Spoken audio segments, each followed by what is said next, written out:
Bonjour Pierre-Haïm. Bonjour. Ravi de vous voir. Merci, merci moi aussi. Alors je vous fais venir parce qu'on travaille sur le blog Marla's Movies sur les métiers du cinéma. Et on parle un peu beaucoup des réalisateurs, un peu beaucoup des acteurs, mais jamais des techniciens du cinéma qu'on ne voit pas forcément. Alors vous avez travaillé sur La haine de Mathieu Kassovitz, qui vous a lancé. Vous avez travaillé sur Bienvenue chez les Ch'tis, rien à voir, et sur Police de Maïwenn, et donc tout récemment sur Les Aventures d'Aladin, qui sortira prochainement. Oui, en 2015. En 2015, d'accord. Première question, comment on devient chef opérateur? À l'époque où j'ai commencé, c'était... Enfin, la voie royale était... Il y avait deux voies royales. Il y avait soit l'IDEC, la FEMIS, soit Louis Lumière. Voilà. Et moi j'ai fait Louis Lumière. C'était une école qui se faisait à l'époque en 2 ans après avoir eu son bac. Voilà. Donc j'ai eu mon bac et puis j'ai passé le concours pour Louis Lumière. Et une chance inouïe, je l'ai eu. Voilà. Donc je suis sorti 2 ans après. Et c'est vrai que donc à mon époque, pas mal de gens qui entouraient les équipes de caméra étaient issus de cette école, donc la FEMIS ou Louis Lumière. Maintenant c'est un peu différent. Maintenant il y a beaucoup d'écoles privées. D'ailleurs pas mal maintenant de mes assistants sont des gens qui viennent de quelques écoles privées. J'ai aussi des très très bons amis qui ont une très bonne, qui ont produit La Marche de l'Empereur, qui aussi viennent d'une école privée. Donc maintenant il y a beaucoup d'écoles privées. Alors il y a beaucoup de monde, encore plus qu'avant, c'est clair. Donc il y a beaucoup de déchets, mais mine de rien, les gens qui m'entourent et qui viennent de ces écoles-là sont des gens très doués, quoi. Voilà. Donc on n'est pas obligé de faire une école, forcément une école d'État, quoi. Mais bon, c'est clair que le grand avantage de Louis Lumière maintenant, ou de la FEMIS, c'est qu'il y a des moyens. Il y a vraiment des caméras, il y a des techniciens vraiment pros qui viennent donner des cours, etc. Donc c'est quand même plutôt positif si on peut encore faire cette école, quoi. Et tu dirais que c'était difficile d'entrer, sinon? Alors, ce serait mentir de dire oui, parce que je l'ai eu, donc moi j'étais très moyen à l'école, bizarrement. Je chantais quand même que... C'est vrai que j'étais très moyen à l'école, sur une trentaine, j'étais toujours au milieu, voilà, donc ce qui n'était ni bon ni mauvais. En revanche, je pense que... Alors j'ai mis 1 an pour préparer le concours, voilà. C'est vrai que j'ai eu du premier coup. Alors est-ce que c'est dur? Oui, c'est dur parce que en fait ils en prennent 24 sur à peu près 300 ou 400, enfin à l'époque, je pense que maintenant c'est un peu ça. Oui, il faut quand même vraiment... Oui, c'est pas facile, c'est un concours, quoi. Je crois que tu vas devoir nous expliquer ce que c'est qu'un chef opérateur, parce que pour pas mal de monde, c'est très flou. Alors, en quoi consiste mon travail, mon métier? Donc, moi, je suis directeur photo, à la fois directeur photo et caméraman. Donc, caméraman, je pense que tout le monde sait ce que c'est la personne qui tient physiquement la caméra, voilà, qui fait les mouvements, etc. Alors, sur certaines grosses productions, le caméraman est séparé du directeur photo. Donc, moi, très souvent, maintenant, je fais à la fois directeur photo et caméraman. Et donc, directeur photo, j'assure tout ce qui est l'esthétique du film, tout ce qui est, je prends en charge tout, l'image même, la photographie du film. Voilà, donc c'est pour ça qu'on appelle ça directeur de la photo. Je suis en charge de la direction de la photographie. Donc et en même temps je cadre. Et donc sous mes ordres entre guillemets, j'ai des assistants, enfin 3 ou 4 assistants. Alors ça dépend de l'ampleur des films. J'ai 3 ou 4 électros, même 5 électros, des machinaux qui poussent les travelling, voilà. Donc j'ai à peu près une vingtaine de personnes qui sont réellement mes collaborateurs, avec qui je bosse d'ailleurs depuis de nombreuses années, et qui m'aident à confectionner la lumière. Physiquement, je ne touche pas les projecteurs, mais c'est moi qui parle en amont avec la production, avec le metteur en scène, pour savoir quelle va être la meilleure lumière ou image possible pour le scénario que j'ai en main, quoi, voilà. Donc c'est ma responsabilité. C'est une responsabilité, enfin comment dire, assez haute, parce qu'en fait il n'y a pas vraiment de hiérarchie, mais c'est vrai que c'est quand même la personne la plus importante juste après un metteur en scène sur un plateau, voilà. Surtout comme moi maintenant j'ai un peu de bouteille et parfois je tombe sur des metteurs en scène qui ont fait beaucoup moins de films que moi, alors c'est vrai que d'avoir quelqu'un qui a un peu de la bouteille comme moi, ça peut aider, quoi. À la fois le metteur en scène mais aussi même ça peut rassurer une production.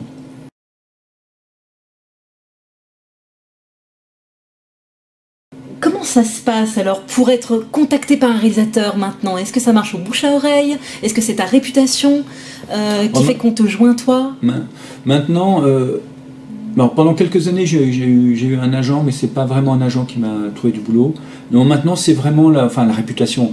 Mon numéro est connu à tout le monde, donc des productions m'appellent ou des metteurs en scène m'appellent en fonction de ma filmographie, quoi. Donc c'est pas vraiment du bouche à oreille, c'est surtout on regarde ma filmographie sur internet, maintenant ça se fait en un huitième de seconde. Donc voilà, les gens me contactent comme ça, comme j'ai eu la chance de faire pas mal de films et très éclectiques les uns des autres, donc je reçois assez souvent de coups de fil pour des films très différents. Voilà. Mais c'est pas forcément des connaissances maintenant, je rencontre souvent des gens que je connais absolument pas du tout, sur des productions avec qui je travaille que je ne connais pas du tout. Voilà, c'est plutôt ce qu'il y a de bien, pas bien d'ailleurs, enfin ce qu'il y a de bien pour nous, c'est qu'à la limite on a quelque chose toujours à montrer qu'un long métrage, enfin voilà, ça nous sert de référence. Et alors parfois il peut aussi une production a travaillé avec moi avant, ça s'est bien passé, donc ils ont un nouveau projet, ils me rappellent, voilà, ça peut être comme ça. C'est vrai qu'à la limite plus on travaille, plus on va travailler, quoi. C'est un peu l'arbre qui, un projet en amène un autre, ensuite un autre, après on commence à élargir son carnet d'adresse, mais voilà. En fait, moi j'appelle même jamais, c'est toujours les gens qui m'appellent, soit production, soit principalement metteur en scène.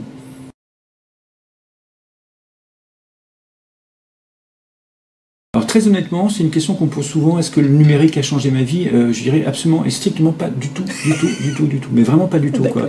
C'est-à-dire que c'est un instrument comme un autre, c'est aussi, à la limite, je pense que, je dis pas que le numérique est pareil que la pellicule, c'est pas ce que je dis, mais ça reste un instrument qu'il faut un petit peu maîtriser, dompter, et après il n'y a pas de problème, quoi.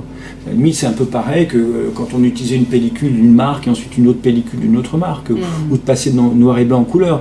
Mine de rien, passer noir et blanc en couleur, à la limite, le changement est plus important si je faisais à l'époque un film en pellicule couleur et ensuite en pellicule noir et blanc, que maintenant un film en pellicule couleur et en numérique couleur.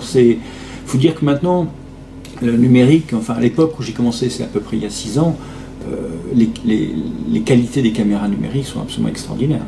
Vraiment, c'est très bon, c'est très proche du film maintenant.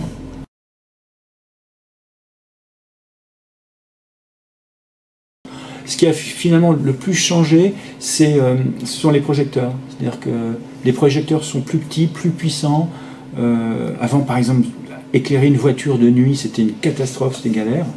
Et maintenant, avec des petites LED, avec 2-3 LED, et grâce aux caméras très sensibles, on arrive à faire une lumière qui est très réaliste ou vraiment bien, avec très peu de choses.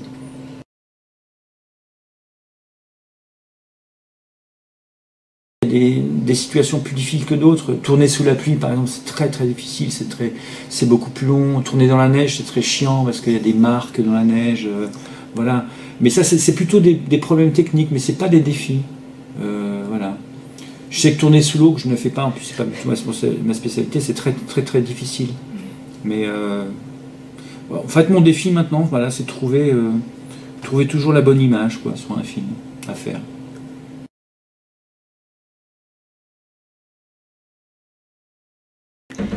Et enfin, qu'est-ce que tu conseilles à quelqu'un qui veut devenir chef opérateur, un jeune qui veut faire ce métier?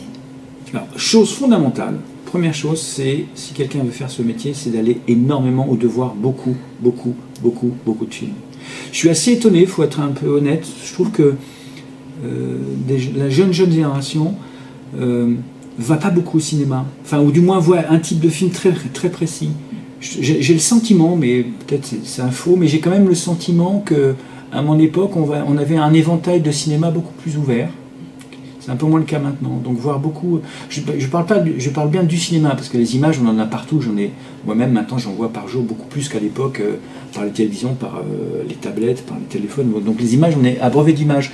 Mais je parle de cinéma. Voilà, il faut. Donc fondamentalement, si on veut faire ce métier, faut voir beaucoup de films. Faut s'imprégner plein d'images et voir comment les opérateurs font, enfin, ou quels sont